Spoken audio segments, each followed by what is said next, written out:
Hello students and welcome to LCS classes. तो आज बच्चों हम स्टार्ट करने वाले हैं चैप्टर सेकंड के न्यूमेरिकल्स, ठीक है। और एक बात आप याद रखें, ऊपर ही यहाँ पर नोट लिखा हुआ है कि जब आप आंसर लिखें तो आप सिग्निफिकेंट फिगर का विशेष कर ध्यान रखें, मतलब अप्रोप्रिएट सिग्निफिकेंट फिगर में आपको आंसर देने हैं।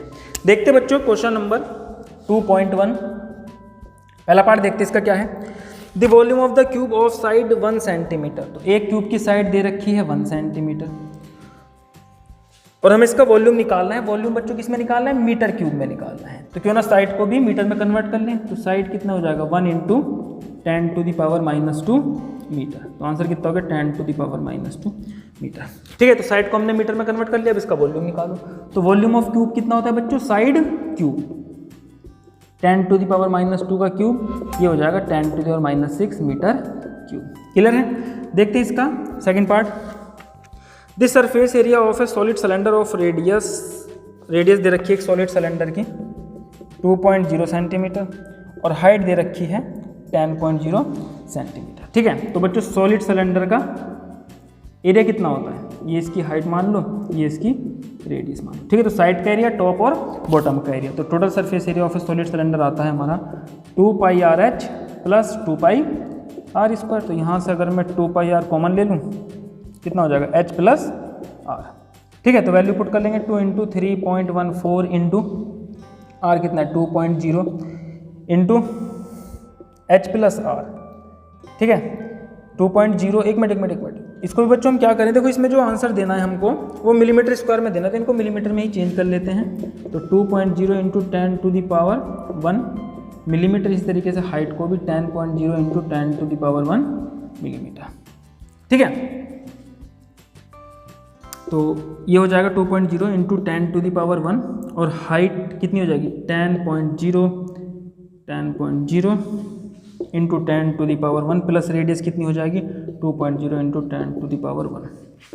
ये हो जाएगा 2 × 2 = 4 इंटू 3.14 इंटू 10 का, देखो 10 की पावर 1 यहाँ से क्या आ जाएगा बच्चों, बाहर कॉमन आ जाएगा तो 10 का स्क्वायर हो जाएगा ये। और ये कितना आ जाएगा 10.0 प्लस 2, ये हो जाएगा 10 और 2 12 हो जाएगा, ठीक है।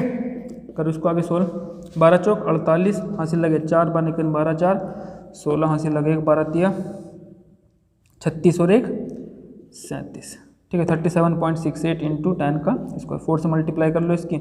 8 चौक 32 का 2 हासिल लगे 3 6 चौक 24 3 27 हासिल लगे 2 7 चौक 28 2 30 हासिल लगे 3 4 तिया 12 13 14 15, ठीक है।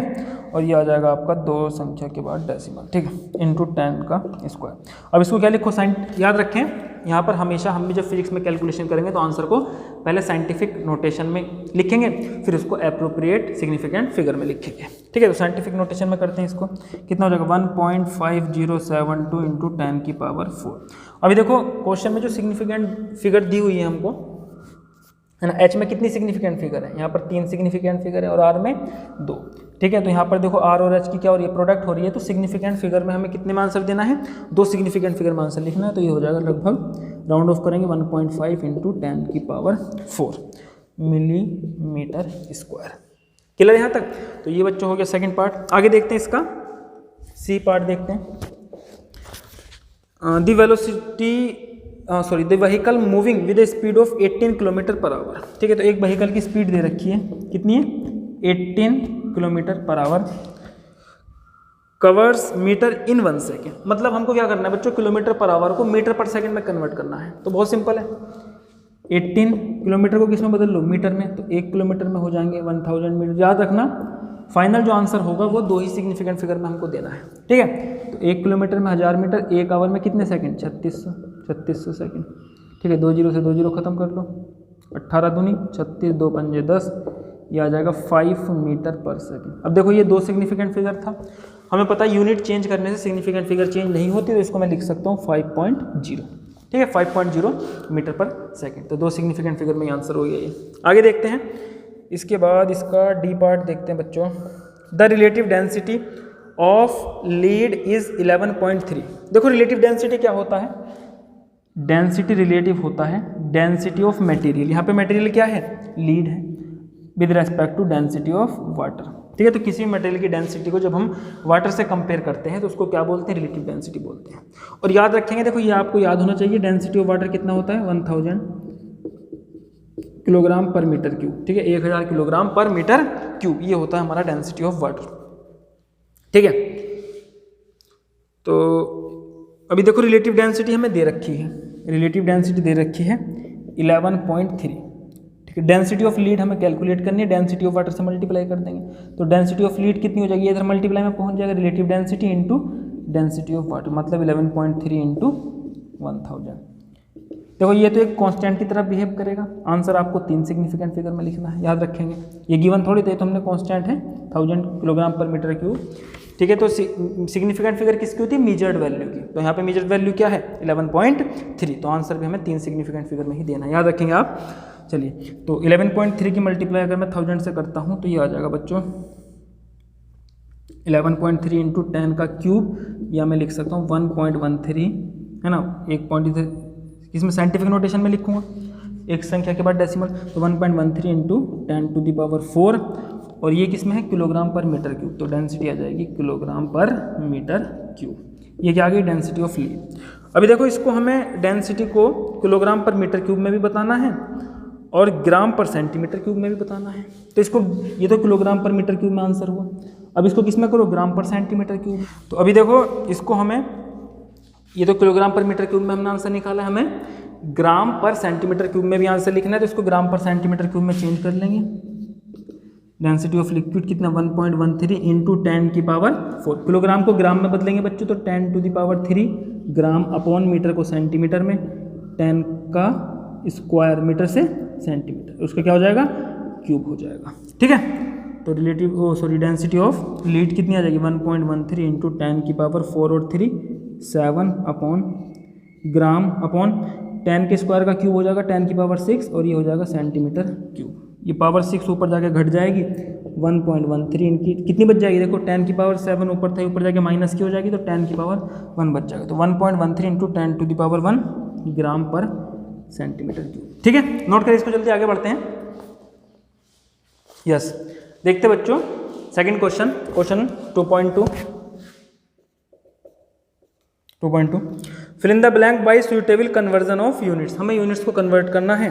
ठीक है, तो ये तो हम सीख भी चुके हैं यूनिट को कन्वर्ट करना। तो पहला क्या करना है बच्चों, 1 kilogram metre square upon second square equal to, है ना, कितने gram centimetre square upon second square, ये हमें बताना है। 1 kilogram metre square upon second square में कितने gram centimetre square upon second square होते हैं।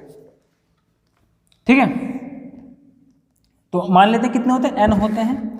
अब इन सभी यूनिट्स को इस तरफ ले आएंगे तो ये हो जाएगा 1 kilogram metre square upon second square, ये इधर मल्टीप्लाई में आ जाएगा इंटू सेकेंड स्क्वायर, ये है ना क्रॉस मल्टीप्लाई कर लेंगे, ये ऊपर वाले न्यूमरेटर वाले टर्म इधर डिवाइड में आ जाएगी, upon gram into centimetre square equal to n की वैल्यू कैलकुलेट करनी है भाई, तो सेकंड से सेकंड खत्म कर लो, किलोग्राम को ग्राम में कर देंगे तो कितना हो जाएगा बच्चों 1000 ग्राम इंटू मीटर को सेंटीमीटर में 100 सेंटीमीटर का square upon gram centimetre square equal to n, तो ये आ जाएगा 10 का क्यूब ग्राम इंटू, देखो 10 का 100 का क्या हो जाएगा स्क्वायर, तो 10 टू दी पावर कितनी हो जाएंगे, स्क्वायर सिर्फ लिख सकते हो 10 का स्क्वायर, इसका फिर से स्क्वायर हो जाएगा 10 की पावर 2 टू जा 4 metre square upon centimetre square upon gram centimetre square. ठीक है, तो ग्राम से ग्राम खत्म हो जाएगा, सेंटीमीटर स्क्वायर से ये हो जाएगा, और n की वैल्यू 10 की पावर 7 आ जाएगी। ठीक है, मतलब 1 kilogram metre square upon second square होते हैं 10 की power 7 gram centimetre square upon second square. अच्छा, कहीं पर याद आया कि ऐसा क्वेश्चन आपने कुछ किया है? तो ध्यान से देखो, kilogram metre square upon second square, ये जूल ही तो होता है, 1 जूल इक्वल टू 10 की पावर 7 अर्ग। ये कन्वर्जन हम पहले भी कर चुके हैं, है ना, जूल की, जब हमने एनर्जी की यूनिट को किसमें CGS सिस्टम में चेंज किया था, है ना, तो वही कन्वर्जन है ये। किलोग्राम ml2 T-2 किसकी यूनिट बनेगी, ये एनर्जी की बनेगी, जूल। ठीक है, ऐसा यूनिट, और ये CGS सिस्टम में अर्ग। ठीक है, चलिए आगे देखते हैं, इसका बी पार्ट देखते हैं बच्चों, इस तरफ लिख रहा हूँ मैं। 1 मीटर इक्वल टू कितने लाइट ईयर होते हैं। ठीक है, तो 1 मीटर में कितने लाइट ईयर होते हैं हमें ये पता है। तो देखो ये कन्वर्जन हमें मालूम है। हमने क्या सीख रखा है, हमने सीख रखा है भैया 1 लाइट ईयर में कितने होते हैं बच्चों, 9.46 इंटू 10⁻15 मीटर होते हैं। तो मुझे 1 मीटर में निकालना है, तो ये जो पूरी टर्म है इधर डिवाइड में ले जाइए, 1/9.46 into 10⁻15 light year equal to in 1 metre, है ना। इधर पहुंच जाएगा, इधर कितना बच जाएगा 1 मीटर, तो 1 मीटर के लाइट ईयर निकल के आ जाएंगे। ठीक है, तो इसको मैं लिख सकता हूँ 1 मीटर इक्वल टू, ये सॉल्व कर लेंगे, 10 की पावर कितना हो जाएगा -15, और 1/9.46 जब आप इसको सॉल्व करोगे समथिंग 0.10 समथिंग ऐसा आएगा। ठीक है, तो राउंड ऑफ करूँगा इसको अगर मैं एक सिग्निफिकेंट फिगर में, तो 0.1 ही आ जाएगा ये, इंटू 10 की पावर -15, और 0.1 कितना होता है 10 की पावर -1। 0.1 का मतलब क्या होता है 10 की पावर -1, 1/10 ही तो होता है बच्चों। ये सॉल्व करके देख लेना इसको, है ना। 10 की पावर -15, ये आ जाएगा 10 की पावर -16 लाइट ईयर, अप्रोक्स 10 की पावर -16 लाइट ईयर। ठीक है, इसके बाद सी पार्ट देखते हैं इसका। 3 क्या कन्वर्ट करना है हमको, 3 मीटर पर सेकंड स्क्वायर को कन्वर्ट करना है कितने किलोमीटर पर आवर स्क्वायर। ठीक है, तो यहाँ पर भी इसको हम क्या लिख सकते हैं, इसको n मान लेते हैं, n होते हैं। ठीक है, n की वैल्यू कैलकुलेट कर लेंगे, तो 3 मीटर पर सेकंड स्क्वायर, आवर स्क्वायर इधर मल्टीप्लाई में पहुँच जाएगा, किलोमीटर डिवाइड में पहुँच जाएगा, क्या आ जाएगा n आ जाएगा। तो n कितना आ गया, कर लो कैलकुलेट। 3 मीटर को किलोमीटर को मीटर में कन्वर्ट कर लेंगे, metre upon second square. 1 hour में कितने होते हैं बच्चों, कितने सेकंड होते हैं 3600, तो 3600 आवर का 3600 second, 1 hour equal to 3600 second, और ये क्या इसका स्क्वायर है, तो इस पूरी टर्म का स्क्वायर हो जाएगा, अपॉन किलोमीटर को मीटर में 1000 मीटर। ठीक है, तो मीटर से मीटर खत्म हो जाएगा, ये कितना बन गया 3 इंटू 36 इंटू, इसको क्या लिख सकता हूँ 36 इंटू 10 का स्क्वायर, इंटू क्योंकि इसका स्क्वायर हो रहा है, तो 3600 की मल्टीप्लाई 3600 से ही होने वाली, तो एक बार और लिख लो इसको, 36 इंटू 10 का स्क्वायर अपॉन 10 का क्यूब। ठीक है, और ये कितना आया यहाँ पर सेकंड स्क्वायर, यहाँ पर भी कितना चल रहा है सेकंड स्क्वायर खत्म। ठीक है, तो सारी यूनिट खत्म हो गई है, n की वैल्यू पता चल जाएगी, तो पता चल जाएगा ना 3 मीटर पर सेकंड स्क्वायर में कितने किलोमीटर पर आवर स्क्वायर होते हैं। याद रखना आंसर आपको एक ही सिग्निफिकेंट फिगर में लिखना है। ठीक है, तो देख लो इसको, कर लेते हैं सॉल्व। तो 3 इंटू 36 का स्क्वायर कितना होता है, मेरे ख्याल से 1296 होता है ना, देख लेता हूँ एक बार करके, 10, ठीक है 6 9 सही है 1296, तो 1296 इंटू ये कितना 10⁻4, नीचे से -3 ऊपर आके पावर -3 हो जाएगी, 10 की पावर 1 बचेगा। ठीक है, 3 से मल्टीप्लाई कर लो, 6 तिया 18, 9 तिया 27, 1 28, हासिल लगे 2, 3 दूनी 6, 2 8, 3 1 3। ठीक है, तो 3888 इंटू एक बार चेक करो, 6 18 8 हासिल लगा 1, 29 27, 1 28 का 8 हासिल लगे 2, 3 दूनी 6, 2 8, 3 1 3। ठीक है, तो ये आ जाएगा इंटू 10 की पावर 1। इसको क्या लिख लो, पहले साइंटिफिक नोटेशन में लिख लो। तो साइंटिफिक नोटेशन में जब इसको हम कन्वर्ट करेंगे तो ये आ जाएगा बच्चों 3.888 इंटू 10 की पावर, है ना। देखो इस तरफ आपने पॉइंट शिफ्ट किए तो पावर इंक्रीज होंगी, 1 2 3, एक थी 3 और बढ़ गई 4 हो गई, तो n की वैल्यू आ जाएगी आपकी अप्रोक्स। अब कितनी सिग्निफिकेंट फिगर में आंसर देना है, एक सिग्निफिकेंट फिगर में देना, ये भी तो एक सिग्निफिकेंट फिगर में ही था। ठीक है, तो ये 3.88 को राउंड ऑफ करेंगे तो 4 आ जाएगा, 4 इंटू 10 की पावर 4, तो अप्रोक्स 4 इंटू 10 की पावर 4 कितना हो जाएगा, 3 मीटर पर सेकंड स्क्वायर में इतने किलोमीटर पर आवर स्क्वायर होते हैं। ठीक है, नोट करिए इसको, आगे बढ़ते हैं। यस, आगे देखते हैं बच्चों, इसका डी पार्ट देखते हैं, क्वेश्चन नंबर 2 का। देखो जी की वैल्यू हमें दी हुई है 6.67 इंटू 10 की power -11 newton metre square upon kilogram square. इसको मैं कन्वर्ट करना है सेंटीमीटर क्यूब सेकंड -2, इसको अपॉन में लिख लेता हूँ मैं, सेकंड स्क्वायर है ना, और ग्राम में, तो इसमें मैं कन्वर्ट करना है। ठीक है, अब देखो न्यूटन क्या होता है, तो न्यूटन फोर्स की यूनिट है, और फोर्स की डायमेंशन कितनी होती है हमें पता है, mlt-2। ठीक है, तो 1 न्यूटन कितना होगा मास में, देखो ऐसा यूनिट में लेंगे, 1 न्यूटन कितना होगा मास में, किलोग्राम ले लो, लेंथ में मीटर अपॉन सेकंड का स्क्वायर, तो 1 किलोग्राम मीटर पर सेकंड स्क्वायर, तो न्यूटन को रिप्लेस कर सकते हैं किलोग्राम मीटर पर सेकंड स्क्वायर। ठीक है, कन्वर्जन करते हैं इसका, तो इसमें हम मान लेते हैं कि भैया इतने newton metre square upon kilogram में स्क्वायर में n centimetre cube upon second square gram होते हैं। ठीक है, करते सोल्व, तो 6.67 इंटू 10 की पावर -11 न्यूटन की वैल्यू पुट करेंगे, कितना, kilogram metre upon second square into metre square upon kilogram square equal to, क्या माने हमने n मान रखा ना, n centimetre cube upon second square into gram, smallest बना लो इसको। ठीक है, तो 1 किलोग्राम से ये खत्म हो जाएगा। ठीक है, देखो अब इधर अब भी अपॉन में सेकंड स्क्वायर, इधर भी तो सेकंड स्क्वायर से सेकंड स्क्वायर कैंसिल, ये मीटर का क्यूब हो जाएगा, तो 6.67 इंटू 10 की पावर -11, ये कितना इधर मीटर क्यूब अपॉन इधर डिवाइड में आ जाएगा ये सेंटीमीटर क्यूब, ग्राम ऊपर मल्टीप्लाई में हो जाएगा upon kilogram equal to n, n की वैल्यू कैलकुलेट करनी है। ठीक है, तो क्या करो बच्चों, किलोग्राम को ग्राम में कर लो, तो 10 की पावर 3 ग्राम, इसी तरीके से मीटर को सेंटीमीटर में कर लो, तो देखो 1 मीटर होते हैं 10 का स्क्वायर सेंटीमीटर, और 1 मीटर का जो क्यूब होगा इसका भी क्यूब कर लो, 3 दूनी 6 सेंटीमीटर क्यूब, तो 1 मीटर क्यूब में सीधा मैं पुट कर सकता हूँ 10 to the power 6 centimetre cube, ये खत्म, ग्राम से ग्राम खत्म। ठीक है, तो 6.67 इंटू 10 की पावर -11, ये पावर प्लस में ऐड हो जाएंगे +6, और ये भी ऊपर आके पावर माइनस हो जाएंगे।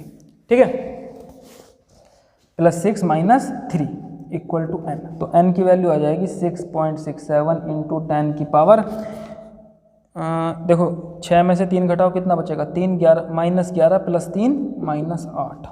ठीक है, तो हमें पता चल गया क्या कि भैया 6.67 इंटू 10 की power -11 newton metre square upon kilogram square में 6.67 इंटू 10 की power -8 centimetre cube upon second square gram होते हैं। ठीक है, तो ये सिर्फ यूनिट ऑफ कन्वर्जन के क्वेश्चन थे, सब डायमेंशनल एनालिसिस की एप्लीकेशन ही तो हैं।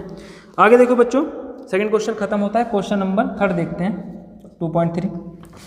एक calorie is a unit of heat और energy and is equal to 4.2 joule.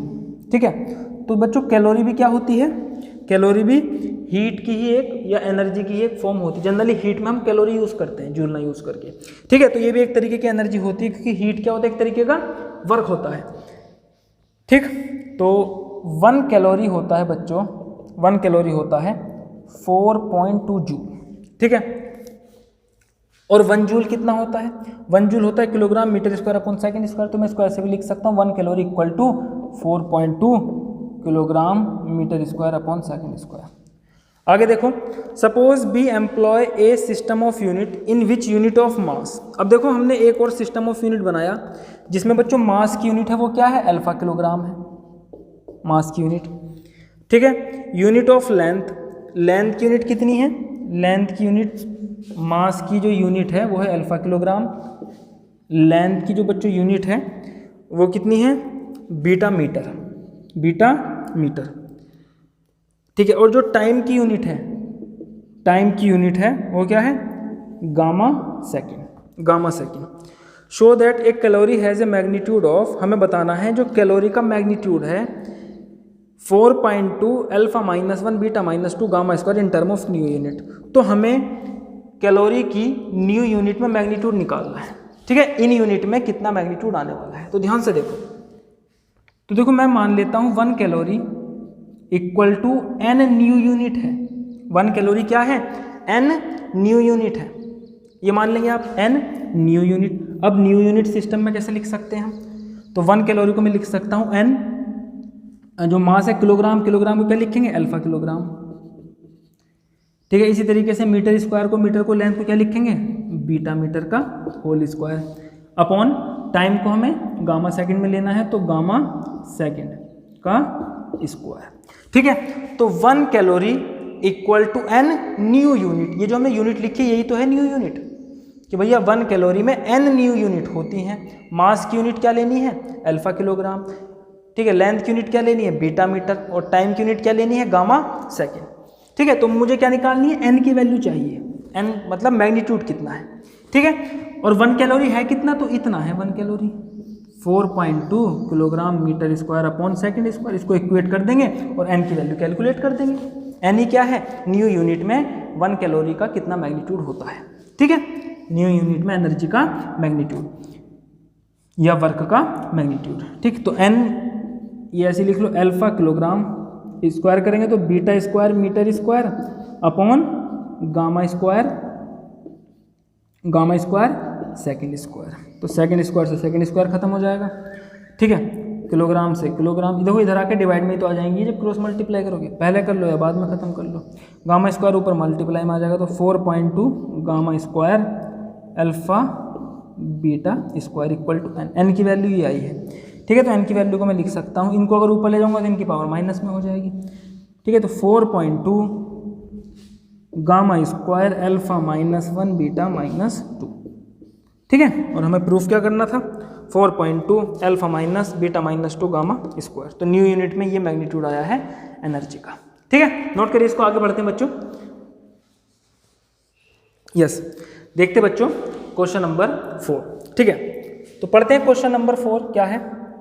Explain this statement clearly, to call a dimensional quantity large और small is meaningless without specifying a standard for comparison. ठीक है, तो ये कह रहे हैं कि हम किसी क्वांटिटी को बड़ा या छोटा बताएं, वो मीनिंगलेस होता है जब तक हम उसका किसी के साथ कंपेयर ना करें। ठीक है, जैसे अगर मैं बात करता हूँ ये मार्कर बहुत छोटा है या बहुत बड़ा है, इसका कोई मतलब नहीं है, मुझे इसको कुछ रेफरेंस पॉइंट देना पड़ेगा। ठीक है, मैं कह सकता हूँ ये मार्कर एक पेंसिल की अपेक्षा बड़ा है। ठीक है, या मैं कह सकता हूँ ये मार्कर एक बेंच की अपेक्षा बहुत छोटा है। ठीक है, तो इसको डिफाइन करने के लिए छोटा या बड़ा शब्द जब आप यूज़ करते हो आपको कुछ ना कुछ कंपैरिजन देना पड़ता है ना, कुछ सेम फिजिकल क्वांटिटी के साथ इसको कंपेयर करना पड़ता है। आई बात समझ में? चलिए आगे देखते हैं। इन view of this reference the following statement wherever necessary. ठीक है, चलिए देखो ध्यान से, अभी देखो एक्सप्लेन द स्टेटमेंट क्लियरली, तो पहले तो हमें इस स्टेटमेंट का मतलब बताना है, उसके बाद नीचे हमें कुछ स्टेटमेंट दिए हुए हैं, इसको हमें ठीक तरीके से लिखना है। जैसे पहला स्टेटमेंट है atom are very small objects, atom बहुत छोटे होते हैं, तो हमें किसी के साथ उसकी तुलना करनी पड़ेगी, किसकी अपेक्षा छोटे होते हैं।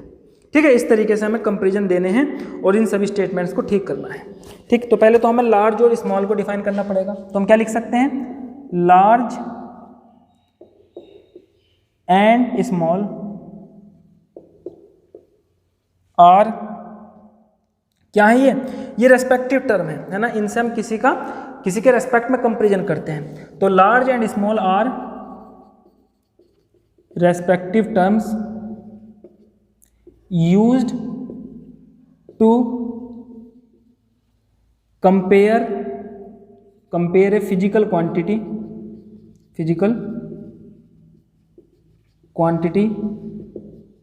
with the another similar physical quantity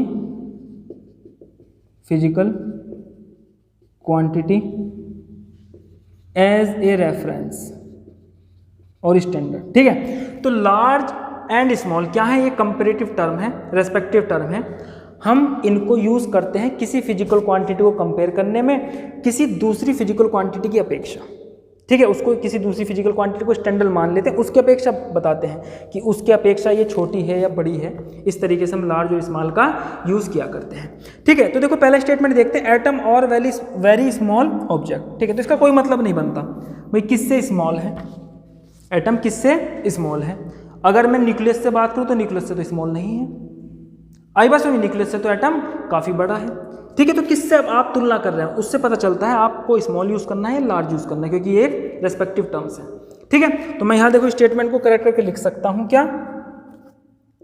atoms are very small than a ball, है ना, एक बॉल की अपेक्षा, एक क्रिकेट बॉल लिख सकते हो देन ए क्रिकेट बॉल, एक क्रिकेट बॉल की अपेक्षा एटम बहुत छोटा होता है। इसी तरीके से jet plane moves with great speed.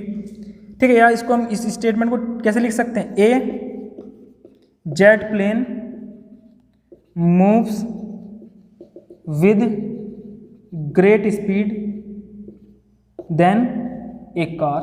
ठीक है, एक कार की अपेक्षा इसकी स्पीड बहुत ज़्यादा होती है। The mass of A Jupiter, the mass of Jupiter, Jupiter का जो मास है इज़ वेरी लार्ज, किसकी अपेक्षा? मरकरी बोल सकते हो। ठीक है, मरकरी क्या है? छोटा प्लेनेट है, जुपिटर की अपेक्षा, या अर्थ बोल सकते हो, मून बोल सकते हो। तो mass of Jupiter is very large than, क्या लिख लो? मून लिख लो, अर्थ लिख लो, है ना।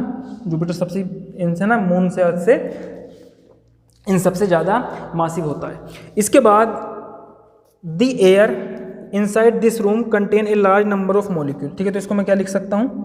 The air inside this room contain a large number of molecule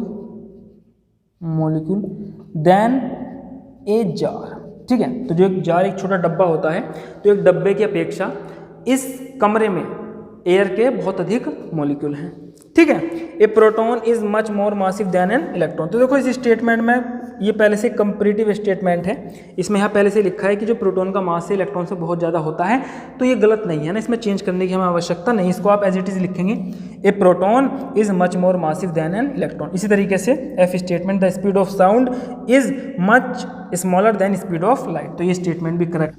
ठीक है, तो ये एफ पार्ट हो गया इसका।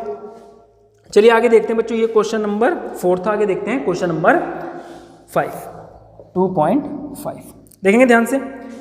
2.5, a new unit of length is chosen. तो हमने लेंथ की नई यूनिट चुनी है, such that speed of light in vacuum is unity.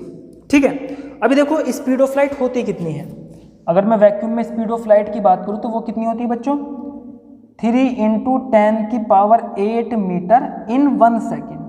ठीक है, मीटर पर सेकेंड। अब हमने जो लेंथ की नई यूनिट चुनी है वो इस तरीके से चुनी है कि उसमें स्पीड ऑफ लाइट कितनी है? 1 यूनिट है। ठीक है, 1 यूनिट 1 सेकेंड में। ठीक है, यहाँ कितनी थी? 3 × 10⁸ मीटर 1 सेकेंड। और जो नई यूनिट में वो कितनी है? वो है बच्चों 1 यूनिट। तो मीटर को, या 3 × 10⁸ मीटर को मैं क्या कह सकता हूँ? 1 न्यू यूनिट इन 1 सेकेंड। ठीक है, तो स्पीड ऑफ लाइट कितनी थी? 3 × 10⁸ मीटर पर सेकेंड, और न्यू यूनिट में कितनी है? 1 न्यू यूनिट पर सेकेंड। तो हमने लेंथ की यूनिट इस तरीके से चुनी है कि जो स्पीड ऑफ लाइट है उसमें कितनी है? 1 new unit in 1 second. 1 second में कितनी दूरी ट्रेवल कर रही है लाइट? 1 यूनिट। तो 1 न्यू यूनिट किसके बराबर हो जाएगी? 3 × 10⁸ मीटर। ठीक है, तो यहाँ से मैं किलो मिल गया कि 1 new unit equal to 3 × 10⁸ metre. आप याद रखेंगे। ठीक है, अब आपसे क्या पूछा गया? आगे पूछा गया बच्चों, what is the distance between the sun and the earth in term of new unit of light? Take 8 minute 20 second to cover this distance. ठीक है, if light takes 8 minute 20 second to cover this distance. तो सूरज की और अर्थ के बीच की दूरी को ट्रेवल करने में लाइट को कितना समय लगता है? मतलब अगर मैंने यहाँ से लाइट जलाई तो वो लाइट सन तक कितने समय में पहुँच जाएगी? ठीक है, तो लाइट को यहाँ से सन तक पहुँचने में जो सूरज की लाइट हमारे तक आ रही है उसको कितना समय लगता है? 8 मिनट 20 सेकेंड का समय लगता है।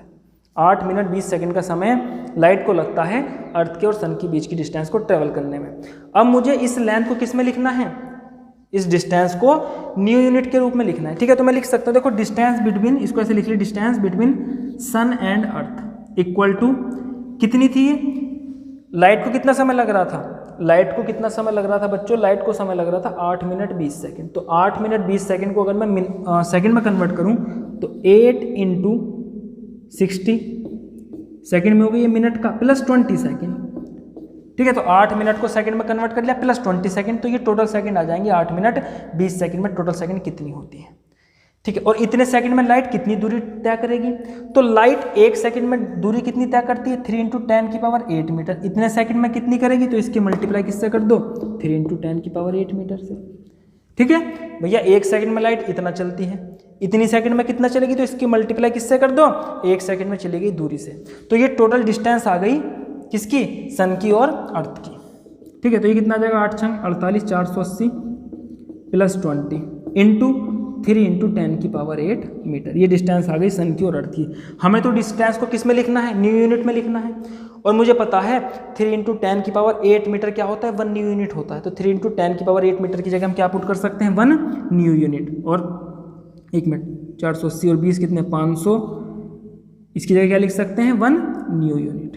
ठीक है, तो जो सन की और अर्थ की डिस्टेंस है वो कितनी है, 500 न्यू यूनिट। आई बस में नोट करिए इसको, आगे बढ़ते हैं। यस, आगे देखते हैं बच्चों क्वेश्चन नंबर 6। ठीक है, क्वेश्चन नंबर 2.6।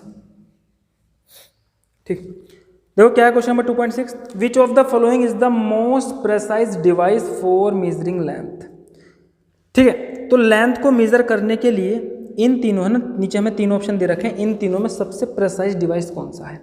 सबसे प्रेसाइज डिवाइस क्या होगा, जो सबसे एक्यूरेट मेजर कर पाएगा।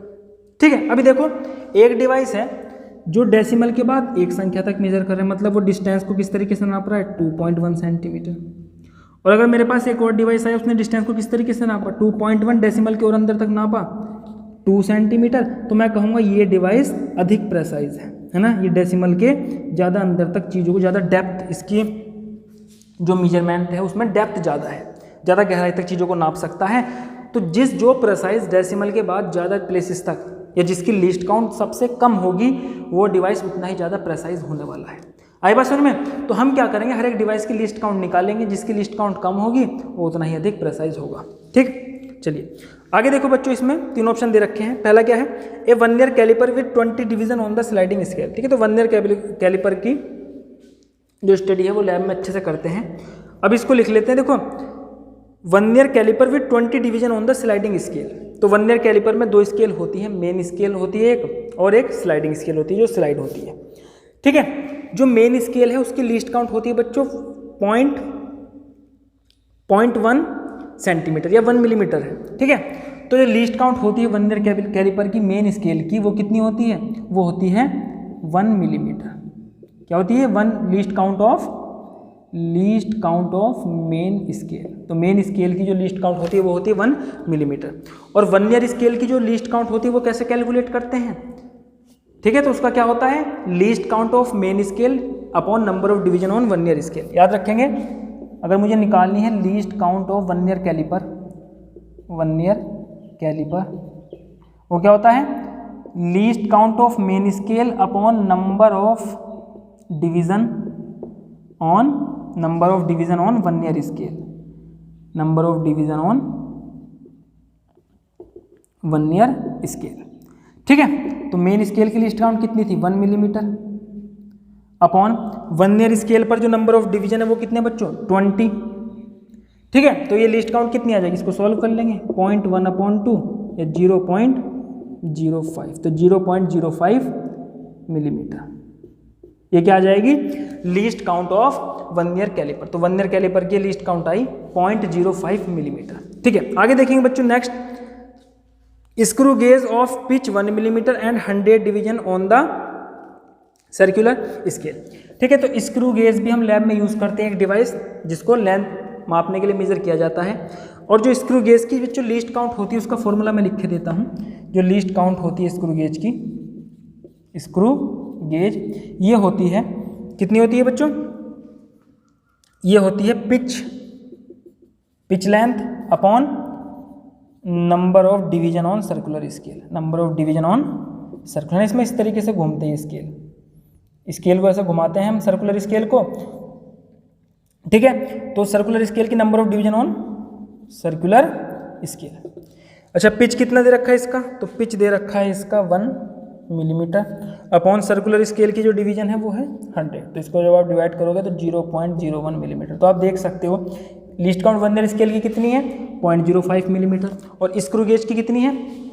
ठीक है, तो आप टेंशन मत लो बच्चों, लीस्ट है ना, स्क्रू गेज और वर्नियर कैलिपर ये हमारे लैब में यूज़ होने वाले डिवाइस हैं, जो लैब में हम मेजरमेंट करते हैं, तब इसको अच्छे से पढ़ते हैं। ठीक है, चलिए तो देखो ध्यान से, तो पिच कितना हो गया 1 millimetre, number of division on circular scale कितना हो गया 100, तो 1/100 0.01 मिलीमीटर। ठीक है, तो अभी देखो वर्नियर कैलिपर की जो लिस्ट काउंट आई थी 0.05 और स्क्रू गेज की 0.01, तो ये कम आई है ऊपर से, मतलब ये ज़्यादा प्रेसाइज है वर्नियर स्केल की अपेक्षा। आगे देखते हैं an optical instrument that can measure length with in A wavelength of light. ठीक है, जो ऑप्टिकल इंस्ट्रूमेंट जैसे माइक्रोस्कोप हो गया, ठीक है, ऐसे इंस्ट्रूमेंट जो लाइट के प्रिंसिपल पे वर्क करते हैं, ठीक है, लाइट के बेसिस पर चीज़ों को मापते हैं।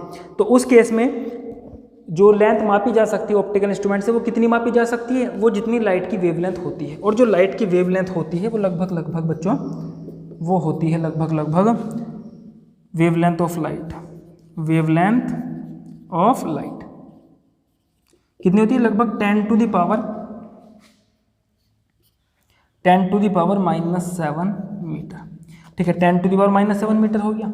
अभी देखो कंपेरिजन करना, सबको मिलीमीटर में बदलो, इसको भी मिलीमीटर में। इसको देखो आप क्या लिख सकते हो, 5 × 10 की पावर -2 मिलीमीटर। इसको क्या लिख सकते हो, 1 × 10 की पावर -2 मिलीमीटर। इसको भी मिलीमीटर में कन्वर्ट कर लेते हैं, तो ये आ जाएगा आपका 10 की पावर -7।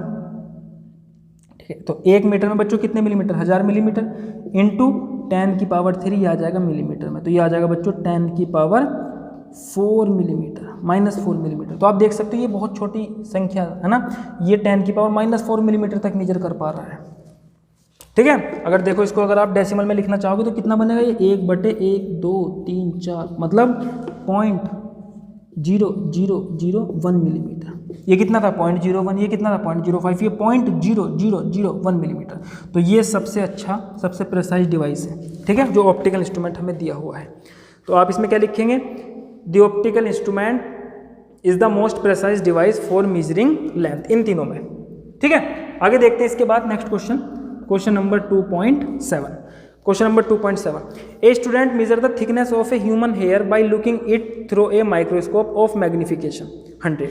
ठीक है, तो माइक्रोस्कोप की जो मैग्निफिकेशन है वो कितनी है बच्चों, 100। मैग्निफिकेशन क्या होती है, तो मैग्निफिकेशन का फॉर्मूला होता है size of image upon size of object. याद रखेंगे, जो अगर देखो हम क्या नाप रहे हैं यहाँ पर, हम यहाँ पर नाप रहे हैं थिकनेस, तो मैं इसको लिख सकता हूँ thickness of image of hair upon thickness of actual thickness of hair.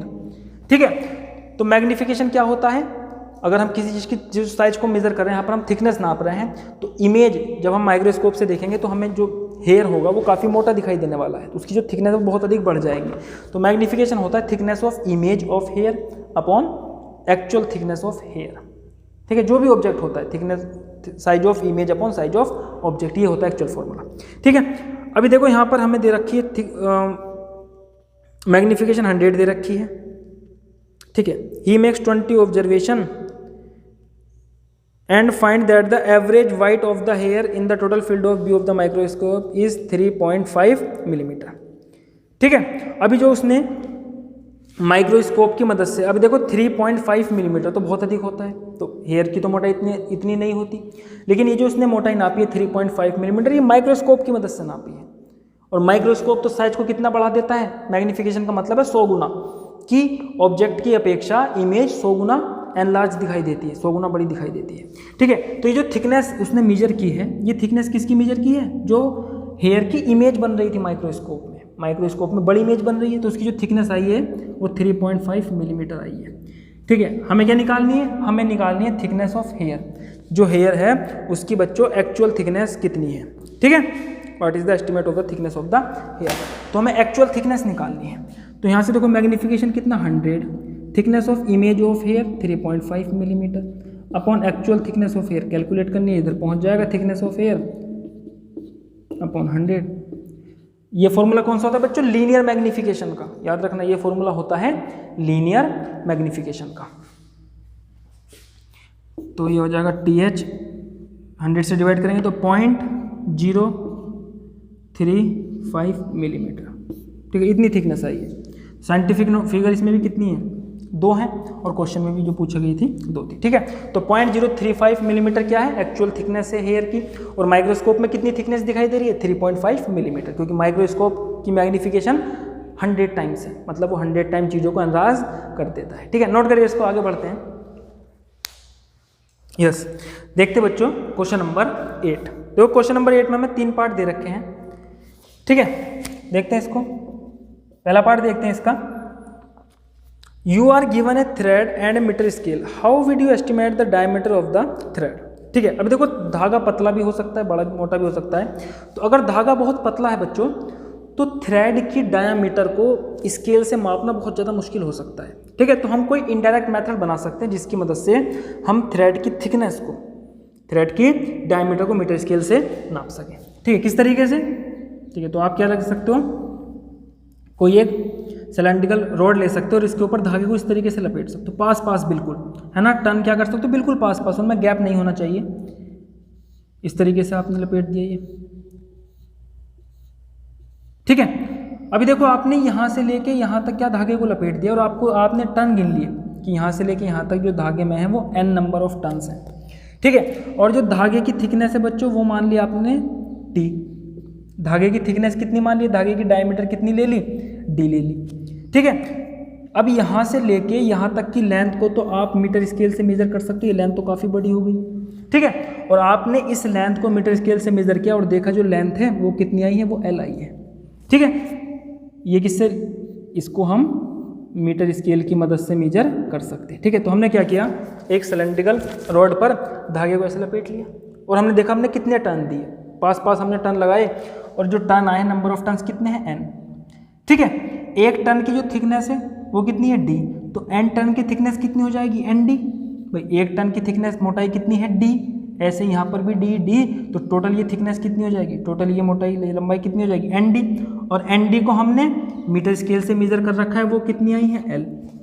ठीक है, तो इस तरीके से हमने एक इनडायरेक्ट मेथड का यूज़ किया।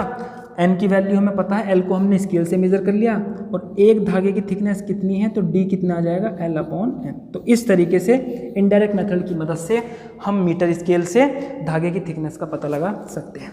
ठीक है, इसके बाद देखेंगे बी पार्ट देखेंगे इसका। ए screw gauge has a pitch of 1 millimetre. ठीक है, तो एक स्क्रू गेज की जो पिच लेंथ है वो कितनी है बच्चों, 1 मिलीमीटर है। और जो number of division circular scale पर है ना, सर्कुलर स्केल पर नंबर ऑफ डिवीजन कितने हैं, नंबर ऑफ डिवीजन कितने हैं, 200 है। ठीक है, do you think it is possible to increase the accuracy of a screw gauge arbitrarily by increasing the number of division on the circular scale? क्या आपको लगता है आप सर्कुलर स्केल पर नंबर ऑफ डिवीजन को बढ़ाकर एक्यूरेसी को बढ़ा सकते हैं? तो देखो, लिस्ट एक्यूरेसी किस पे डिपेंड करती है, लीस्ट काउंट पे, और लीस्ट काउंट का फॉर्मूला क्या होता है, pitch length upon number of division, number of division. ठीक है, तो देखो इस तरीके का डिवाइस होता है कुछ। अगर मैं बात करूं स्क्रू गेज की, तो स्क्रू गेज एक इस तरीके का डिवाइस होता है। ठीक है, और यहाँ पर बीच में हम ऑब्जेक्ट्स को रखते हैं और उनकी थिकनेस को मेजर करते हैं। यहाँ पर बच्चों लगी होती है एक सर्कुलर स्केल, स्क्रू गेज में इस तरीके से एक सर्कुलर स्केल होती है और नीचे होती है ये मेन स्केल होती है यहाँ पर। ठीक है, और इस तरीके से ये स्क्रू गेज बना होता है। तो सर्कुलर स्केल पर नंबर ऑफ डिवीजन होती है, तो इस पर नंबर ऑफ डिवीजन कितनी दे रखी है सर्कुलर स्केल पर? सर्कुलर स्केल को मैं यहाँ बना देता हूँ इस तरीके से। देखो नंबर ऑफ डिवीजन चारों तरफ होंगी इस पर, तो चारों तरफ डिवीजन कितनी दे रखी है बच्चों? 200 डिवीजन दे रखी हैं। ठीक है, लीस्ट काउंट कितनी होती है? Pitch length. पिच लेंथ होती है कि जब हम इस सर्किल को, देखो जब आप इस सर्कुलर स्केल को इस तरीके से घुमाते हो, जब हम सर्कुलर स्केल को ऐसे घुमाते हैं तो ये ऊपर की तरफ चलने लगता है। इसकी जो मेन स्केल है, ये इसकी मेन स्केल होती है, ये है, इनके बीच का जो गैप है वो कम होना शुरू हो जाएगा, और उल्टा घुमाओगे तो ये नीचे की तरफ चलना शुरू हो जाएगा। तो इसके बीच में हम ऑब्जेक्ट को रखते हैं, ठीक है, यहाँ पर, और सर्कुलर स्केल को घुमाते हैं, ये ऊपर चलना शुरू हो जाता है। पिच होता है कि जब आपने सर्कुलर स्केल को 1 टन कंप्लीट दे दिया है, 1 टन कंप्लीट घुमा दिया सर्कुलर स्केल को, तो ये कितना ऊपर बढ़ा स्केल। ठीक है, तो 1 टन कंप्लीट होने पर ये जितना ऊपर उठता है उसको क्या बोलते हैं? Pitch length. वो कितनी दे रखी है? 1 मिलीमीटर। तो देखो अगर मुझे इसको, देखो मेजरमेंट तो इसका लैब में सीखते हैं डिवाइस को ना, और डिटेल में स्टडी भी फिलहाल नहीं करते हम। तो देखो इसकी जो, अगर हमें एक्यूरेसी बढ़ानी है तो हम यहाँ पर नंबर ऑफ डिवीजन को इंक्रीज कर सकते हैं। ठीक है, तो मैं क्या कर सकता हूँ, यहाँ पर 200 की अपेक्षा 300 डिवीजन लगा सकता हूँ इस तरीके से पास पास। लेकिन अगर आप ये देखो, छोटी सी तो स्केल होती है सर्कुलर स्केल, है ना, इतना छोटा सा डिवाइस होता है ये। तो अगर आप इस पर नंबर ऑफ डिवीजन बढ़ाओगे तो फिर आपको काउंट करने में भी तो प्रॉब्लम होगी।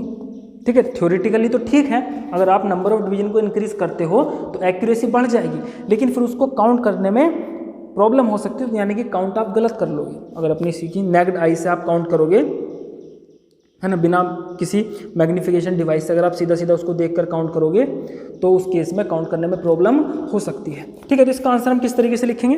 लिखेंगे थ्योरेटिकली अगर देखो नंबर ऑफ डिवीजन बढ़ाओगे, डिनोमिनेटर बढ़ाओगे, तो डिनोमिनेटर बढ़ेगा तो जो मेन क्वांटिटी होगी वो क्या हो जाएगी, डिक्रीज हो जाएगी। ठीक है, तो डिनोमिनेटर बढ़ाने पर लीस्ट काउंट कम हो जाएगा और लीस्ट काउंट कम होने पर एक्यूरेसी बढ़ जाती है। तो theoretically on increasing number of division of circular scale accuracy will increase but practically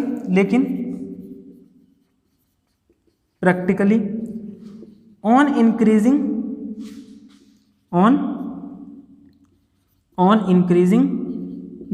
number of division, लेकिन वास्तव में जब आप नंबर ऑफ डिवीजन को बढ़ाओगे तो इनको काउंट करना मुश्किल हो जाएगा। ठीक है, then it will difficult to count them by naked eye. So अगर हम इसको गलत काउंट करेंगे तो एक्यूरेसी क्या हो जाएगी, बढ़ने की बजाय बच्चों कम हो जाएगी, है ना, एररफुल रीडिंग आ जाएगी। So accuracy will decrease due to errorful reading, है ना, एररफुल रीडिंग। तो एरर आने की वजह से एक्यूरेसी घट जाएगी। ठीक है, तो थ्योरेटिकली तो बढ़ जाएगी लेकिन वास्तविकता में एक्यूरेसी घट जाएगी अगर आप नंबर ऑफ डिवीजन को 200 से अधिक करने की कोशिश करोगे। ठीक है, इस तरीके से आप आंसर दे सकते हो। आगे देखेंगे बच्चों इसका नेक्स्ट पार्ट, है ना, इसके 2 पार्ट हो गए।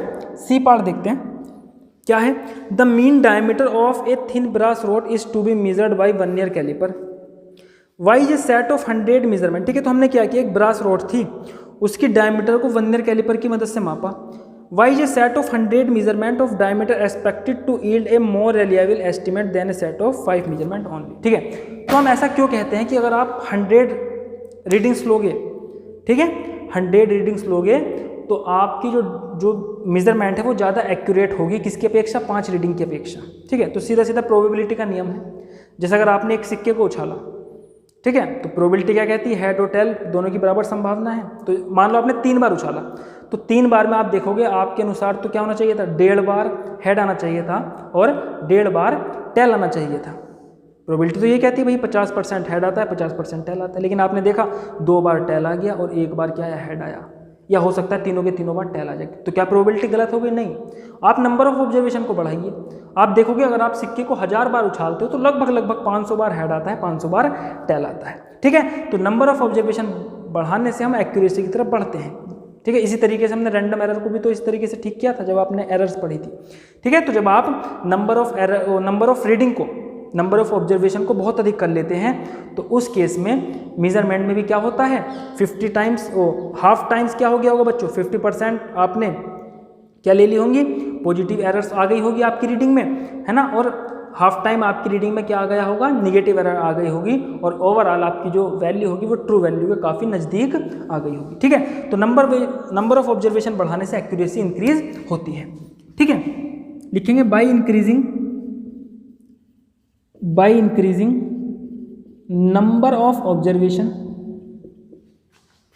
by increasing number of observation the accuracy increase because random errors decreases। ठीक है, लिखेंगे आगे, when a large number of